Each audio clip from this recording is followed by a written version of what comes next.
विश्रांतीनंतर आपलं पुन्हा एकदा स्वागत। पुढची बातमी, नवी मुंबईतील वाशी एपीएमसीत हापूस आंब्याची आवक वाढली आहे। आवक वाढल्यानं सध्या हापूस आंबा 1500 ते 2000 रुपये डझन दरानं विक्री करण्यात येतोय। शनिवारी बाजारात साधारण 13,000 पेट्यांची आवक झाली असून त्यामध्ये 4,000 पेट्या कोकणातल्या हापूस आंब्याच्या आहेत। या संदर्भात अधिक माहिती आंब्याचे घाऊक व्यापारी दत्ता वेताळ यांनी दिली असून त्यांच्याशी संवाद साधलाय आमचे प्रतिनिधी विश्वनाथ सावंत यांनी। आंब्याची आवक झाली आहे, मात्र पाहिजे तसा उठाव मिळत नाहीये। सध्या आपण मुंबईच्या कृषी उत्पन्न बाजारपेठेत आहोत। आपण जाऊन घ्या, व्यापारी आपल्या सोबत आहेत। नेमकी कारण काय आहेत ती? सेठ काय म्हणाल, नेमकी कारण काय आहेत उठाव नाही आंब्याला?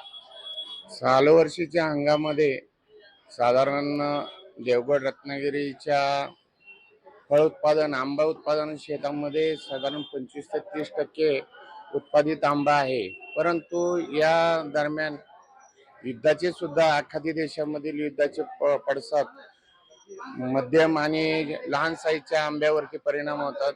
दुसरी गोष्ट, मुंबई अंतर्गत जे फुटपाथवर व्यापार करणारे जे छोटे व्यापारी आहेत ते मध्यम आणि छोटा माल उचलत असतात। परंतु बीएमसीच्या कारवाईनंतर आणि इतर महानगरपालिकेच्या अंतर्गत येणारे जे फुटपाथचे व्यवसाय आहेत तिथे सुद्धा कारवाई केली जाते। त्यामुळे मध्यम आणि छोटा माल उचलणारे व्यापारी माल घेण्यासाठी कमी पडत आहेत।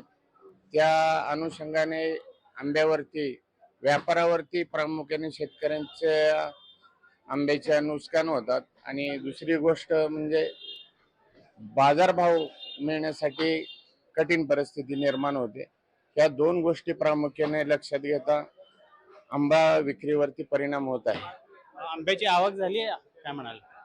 आंब्याची आवक साधारण आजच्या तारखेपर्यंत तरी कमीच आहे, पण आजची आवक पाहता बरी आहे तशी।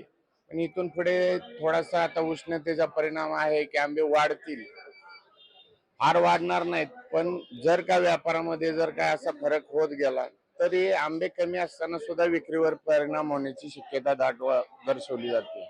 यावेळेला आंब्याच्या भावामध्ये घट होईल असं वाटतंय तुम्हाला? बाजारभाव फारसे घटतील असं नाही, पण जे अपेक्षित आहे की चालू वर्षी जर 25-30% आंबा आहे आणि त्या प्रमाणात आंब्याला रेट मिळायला हवे, त्याही अपेक्षेपेक्षा थोडासा कमी मिळण्याची शक्यता आहे। सध्याची परिस्थिती पाहता आंब्याचे भाव यंदा घसरतील आणि खवय्यांना त्याचा आस्वाद घेता येणार हे मात्र नक्की।